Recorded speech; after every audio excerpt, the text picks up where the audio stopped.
हाँ एकदम सही है। पिछले 3 घंटे से इलाहाबाद। हाँ चलिए आली भाई, सांसद जी, अयोध्या में धर्म ध्वजा फहराई गई है राम मंदिर में, लेकिन आपको आमंत्रित नहीं किया गया है। ऐसी स्थिति में क्या कहेंगे आप कि आप वहाँ के सबसे बड़े जनप्रतिनिधि हैं और आपको नहीं बुलाया गया, आमंत्रित नहीं किया गया? कल आज ध्वजा आज प्रभु श्री राम की धरती पर मर्यादा पुरुषोत्तम राम के मंदिर पर ध्वजा फहराया गया। इसके लिए मैं अभिनंदन करता हूँ, स्वागत करता हूँ और प्रभु श्री राम की जनता को अभिवादन करता हूँ, हार्दिक बधाई देता हूँ। पूरे उत्तर प्रदेश और देश की देवतुल्य मतदाताओं को और देवतुल्य जनता को मैं बधाई देता हूँ। लेकिन मर्यादा पुरुषोत्तम, मैं अपने को सौभाग्यशाली मानता हूँ कि मेरा जन्म मर्यादा पुरुषोत्तम राम की धरती अयोध्या में हुआ। मेरी पढ़ाई लिखाई हुई, मेरे ग्रैंडफादर का नाम राम नेवल, मेरे पिताजी का नाम राम, मेरे भाई का नाम रामोद, मेरे मामा का नाम परशुराम, मेरे ससुर का नाम राम सेवक। तो राम तो हमारे रोम रोम में है और हम बहुत सौभाग्यशाली कि हमारा परिवार सब राम के नाम से जुड़ा हुआ और राम की कृपा से, प्रभु श्री राम की कृपा से हम 9 बार के विधायक माननीय नेताजी आज दुनिया में नहीं है, मुलायम सिंह यादव जी और माननीय अखिलेश जी के साथ और माननीय चौधरी चरण सिंह की कृपा से और प्रभु श्री राम की कृपा से और दो देवतुल्य जनता, देवतुल्य मतदाताओं की कृपा से और अपने नेता माननीय अखिलेश जी की कृपा से अयोध्या जनपद जैसी सीट चौवन फैजाबाद चुनाव के पहले देश के लोगों की निगाहें इस सीट पे लगी हुई थी और जब आज चुनाव हो गया तो पूरे देश में 2 तरह की चर्चा है। Awadhesh Prasad Pasi being schedule caste सामान्य सीट पे कैसे जीत गए, केवल और एक सब जवाब देंगे। और भारतीय जनता पार्टी जिसने कहा था हम राम मंदिर बनवाए हैं, जबकि राम मंदिर बनवाने का दावा उनका सही नहीं है। राम मंदिर तो उच्चतम न्यायालय के आदेश से बना है। कोई भी सरकार देश में होती तो माननीय उच्चतम न्यायालय के आदेश का पालन करने होता। और फिर हम राम को लाए हैं, ये किसी को विश्वास नहीं आएगा कि 22 जनवरी 24 को पहले दिन जब प्राण प्रतिष्ठा हुआ तब राम को उंगली पकड़ के लाए हैं मोदी जी, ये किसी को विश्वास नहीं। और ये कहते थे इनके लोग हम राम को लाए हैं, राम हमें लाएंगे, तो राम तो अवधेश प्रसाद को लाए। जी राम तो अवधेश प्रसाद को लाए और राम की कृपा हमारे ऊपर है।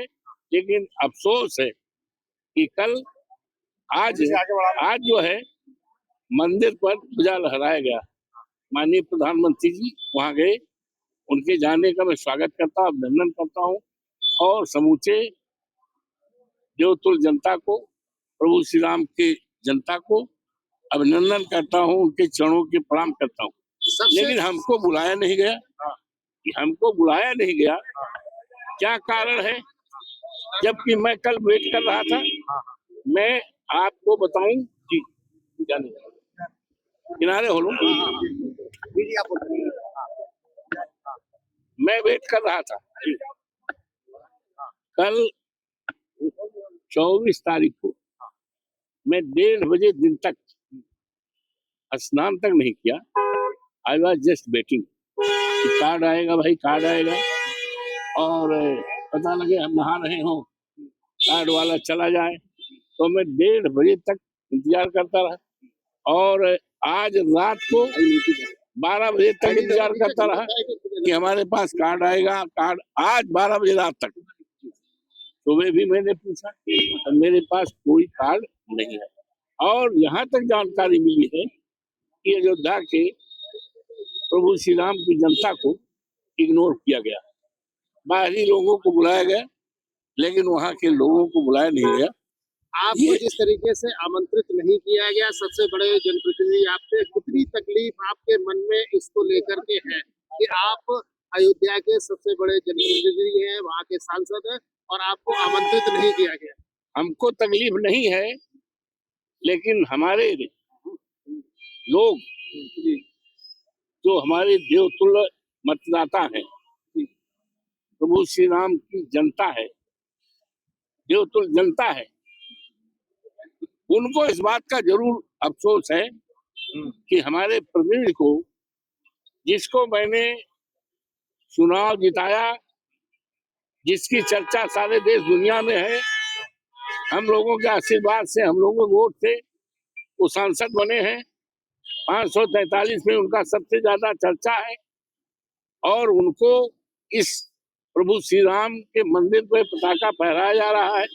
उनको न बुलाने का मलाल और तकलीफ प्रभु श्री राम की जनता को, हमारे देवतुल्य मतदाताओं को है।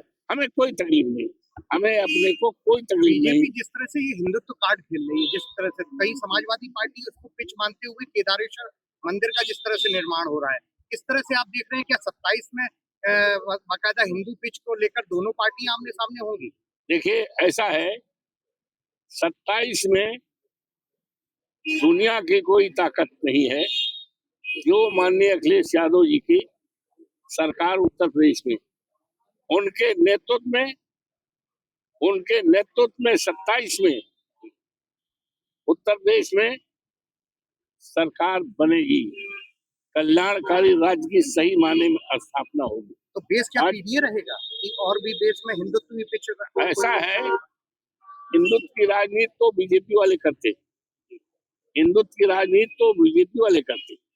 हम हिंदू धर्म के और सनातन धर्म के मानने वाले लोग, हम पूजा पाठ करते हैं। हमारे नेता माननीय अखिलेश जी विश्वास करते हैं पूजा पाठ में। अब देखिए, वहाँ प्रांगण में श्री कृष्ण भगवान का भव्य वो है, और जहाँ पर नेताजी का वो है, हनुमान जी का वो है। हम लोग हनुमान जी को पूजा करते हैं, प्रभु श्री राम को मानते हैं और श्री कृष्ण भगवान को। लेकिन हम राजनीति धर्म के आधार पर हमारी राजनीति नहीं है। तो हम धर्म के नाम पर राजनीति नहीं करते हैं, धर्म का पूजा करते हैं, मानते हैं, सनातन को मानते हैं। लेकिन ये भारतीय जनता पार्टी धर्म के नाम पर व्यापार करते हैं, धर्म के नाम पर राजनीति करते हैं। पताका फहराए जाने के बाद जिस तरह से अखिलेश यादव भी ट्वीट करते हैं, जिस तरह वो कहते हैं कि केदारेश्वर मंदिर के लिए जो लगातार प्रगति पूर्णतया होती जा रही है, मंदिर भी पूरा हो रहा है, तो और सकारात्मक रहो, और इस तरह की जो बातें आ रही हैं, तो कहीं ना कहीं ये इशारा धर्म की तरफ तो नहीं जा रहा है? किसी की नकल नहीं है, ये हमारी आस्था का सवाल है, ये हमारी आस्था से जुड़ा सवाल है। हम लोग, अच्छा ये बताओ, जो भारतीय जनता पार्टी में है वही धर्म, वही हिंदू है, क्या हम हिंदू नहीं है? क्या आज हिंदू राष्ट्र की बात करते हैं? हमारे देश के माननीय प्रधानमंत्री जी हिंदू हैं, हमारे राष्ट्रपति जी हिंदू हैं, लोकसभा के अध्यक्ष जी हिंदू हैं, लोकसभा के नेता प्रतिपक्ष राहुल जी हिंदू हैं, समाजवादी पार्टी के नेता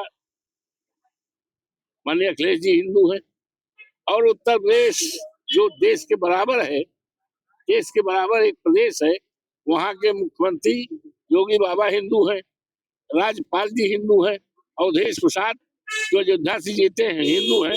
तो आखिर ये क्या हिंदू, किस तरह का हिंदू राज बनाना चाहते? क्या वो हिंदू राज्य जो इनका बनेगा तो बाबा साहब भीमराव अंबेडकर का जो संविधान है, संविधान की क्या स्थिति होगी?